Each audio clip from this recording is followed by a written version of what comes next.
అమ్మ సార్నా సార్ని ఎందంటే వెళ్ళిపోయినవే.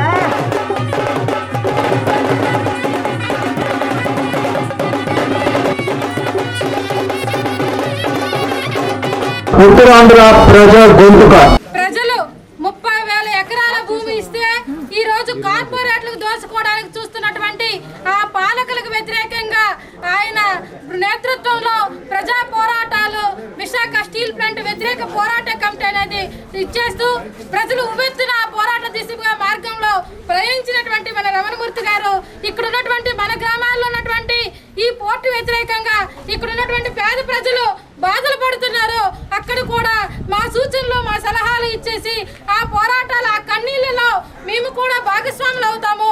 ఎందుకంటే ఈ విధ్వంసకర ఈ పోర్టు రైతుల జీవితాల్లో నాశనం చేస్తున్నది.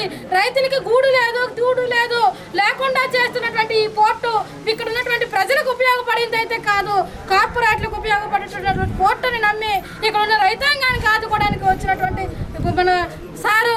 అందుకనే ఈయన చరిత్ర ఉత్తరాంధ్ర ప్రజా సంస్థలతో కన్వీనర్ గా ఉంటూనే విశాఖ స్టీల్ ప్లాంట్ కి వ్యతిరేకంగా ప్రైవేటీకరణకు వ్యతిరేకంగా పోరాట కమిటీ కన్వీనర్ గా ఉండి మన ఉత్తరాంధ్ర నిజంగా పాలకులారా మేము ప్రశ్నిస్తున్నాం.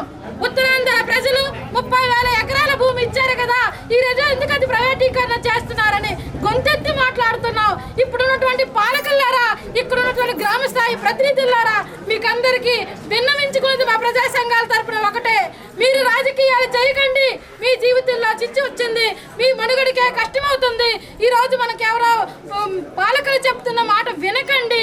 ఎందుకంటే మునుముందు మన భవిష్యత్ తరాలకి గూడు లేకుండా నీడ లేకుండా ఎక్కడికో మనకి తరలించేసి అది అభివృద్ధి అంటే ఎలాగవుతుంది? మన మధ్యన అభివృద్ధి సృష్టించాలి. మన మధ్యన అభివృద్ధి సృష్టించాలంటే ఇక్కడ ఉన్నటువంటి మౌలిక వసతులు కల్పించినటువంటి ఫ్యాక్టరీలు ఏర్పాటు చేయాలి. అదే మన అభివృద్ధి. అంతేగాని మనల్ని తరలించి ఇక్కడ నుండి పంపించేసి మీరు అభివృద్ధి మాకు వద్దు అనేది ఇక్కడ ఉన్న ప్రజానీకం అంతా గొంతెత్తుతున్న క్రమంలో మన సార్ ఒకసారి ఆయన వాయిస్లో 2 మాటలు వినిపిస్తారని కోరుతున్నాం.